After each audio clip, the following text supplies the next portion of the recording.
കാട്ടാനകൾ കൂട്ടത്തോടെ ജനവാസ മേഖലയിൽ ഇറങ്ങി. പൂക്കോട്ടുംപാടം പാട്ടക്കരിമ്പിലെ എസ്റ്റേറ്റിലാണ് ഇന്നലെ കാട്ടാനകൾ എത്തിയത്. വനപാലകരും RRTയും ചേർന്ന് ആനകളെ കാട് കയറ്റി.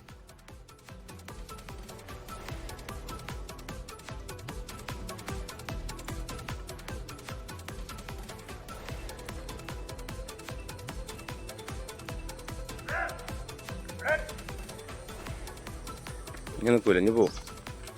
ഞാൻ നിൽക്കുന്നല്ല, നടക്കന്നെ ചെയ്യുള്ളൂ.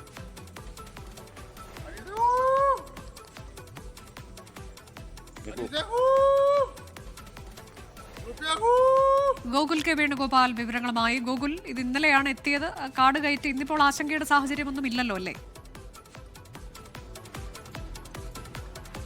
അനുജ, മേഖലയിലൊക്കെ അടിക്കടി ഇത്തരത്തിൽ കാട്ടാനകൾ ഇറങ്ങുന്നതാണ്. എന്നാൽ ഇത്രയധികം കാട്ടാനകൾ, 8 കാട്ടാനകളാണ് ഇന്നലെ പുലർച്ചെ ആ മേഖലയിൽ ഇറങ്ങിയത്. മണിക്കൂറുകളോളം പണിപ്പെട്ടിട്ടാണ് കാട്ടാനകളെ തിരികെ കയറ്റിയത് എന്നാണ് RRT സംഘവും വനപാലകരും നാട്ടുകാരും ഉൾപ്പെടെയുള്ള ആളുകൾ പറയുന്നത്. വഴിക്കടവ്, ചാലിയാർ, ചുങ്കത്തറ തുടങ്ങിയ മേഖലകളിലൊക്കെ ഇത്തരത്തിൽ കാട്ടാന ശല്യമുണ്ട്. പക്ഷേ ഇപ്പോൾ അവ അവിടുന്ന് അകന്നിട്ടുണ്ട് എന്നാണ് പറയുന്നത്. എന്നാലും ഇടയ്ക്കിടെ ഇങ്ങനെ ഇറങ്ങി വരുന്നത് ആശങ്ക സൃഷ്ടിക്കുന്നു എന്ന് പറയുന്നു.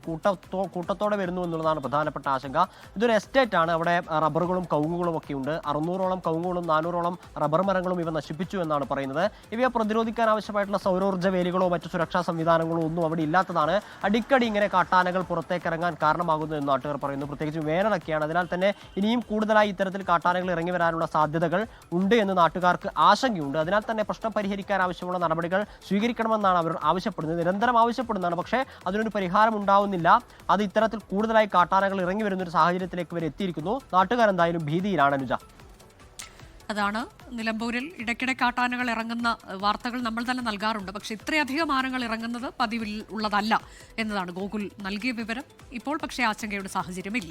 ലോകത്തെവിടെയായാലും ഏത് സമയത്തും 24 വാർത്തകളും ഓഗ്മെന്റഡ് റിയാലിറ്റി പാക്കേജുകളും എക്സ്പ്ലെയിനറുകളും വിശദമായി കാണാൻ ഞങ്ങളുടെ YouTube ചാനൽ നിങ്ങൾക്ക് സബ്സ്ക്രൈബ് ചെയ്യാം.